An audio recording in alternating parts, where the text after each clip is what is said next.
নিখোঁজের ৫ দিন পর খোঁজ মিলেছে বৈষম্য বিরোধী ছাত্র আন্দোলনের তুরাগ থানার সাবেক যুগ্ম আহ্বায়ক মাওলানা মামুনুর রশিদের।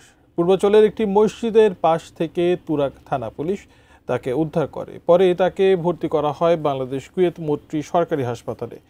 অপহরণ নাকি অন্য ঘটনা সেটি নিশ্চিত হওয়ার জন্য তদন্ত চালিয়ে যাওয়ার কথা জানিয়েছে পুলিশ।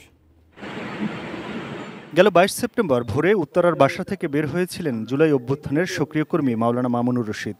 এরপর থেকে তার খোঁজ মেলেনি। ঘটনার ৫ দিন পর পাওয়া গেল মাওলানা মামুনুরকে। শুক্রবার দুপুরে পূর্বাঞ্চলের একটি মসজিদ থেকে তাকে উদ্ধার করে বাংলাদেশ কুয়েত মৈত্রী সরকারি হাসপাতালে ভর্তি করে তুরাগ থানা পুলিশ। তবে এটি অপহরণ নাকি অন্য ঘটনা সে ব্যাপারে এখনো নিশ্চিত নয় পুলিশ। মামুনুর পুরোপুরি সুস্থ রয়েছেন বলে জানান তারা। উনি বলেছেন না, কোনো মারধর করেননি, ওনাকে দুটো চর দিয়েছেন, ওনার মোবাইলের শুধু পাসওয়ার্ডটা জানার জন্য, উনি খাওয়া দাওয়া দিয়েছে। ওনাকে ২২ তারিখে উনি যেটা বক্তব্য দিয়েছেন সেটা হলো যে উনি ওই মোবাইলে যখন যাচ্ছিলেন, হাঁটতেছিলেন, তখন ওই ৩ জন লোক বলে যে অটো থেকে যে আমরা কাঁচা বাজার কিনতে যাব, ওই কাঁচা বাজার অনেক সময় চাঁদা চায়, আপনি আমাদের সাথে চলেন। বিশ্বমানের থার্মিক্স রড, সালাম স্টিল থার্মিক্স, দেশের একমাত্র থার্মিক্স রড।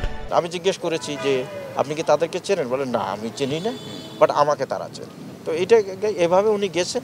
ওখানে গিয়ে উনি বলছেন যে একটা মাইক্রো আসে, ওনাকে ওই মাইক্রোতে নিয়ে যাওয়ার পর ওনাকে নিয়ে যেয়ে ওখানে বেঁধে রেখেছে। এদিকে বৈষম্য বিরোধী ছাত্র আন্দোলনের নেতারা এখন অভিযোগ করছেন তাকে অপহরণ করা হয়েছিল।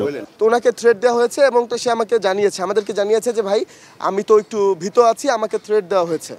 আমি তাকে প্রশ্ন করলাম যে ভাই কেমন থ্রেট দেওয়া হয়েছে?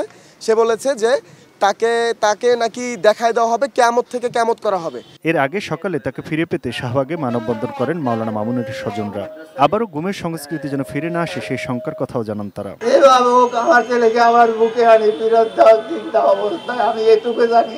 Aminul Islam, ATN news, Dhaka.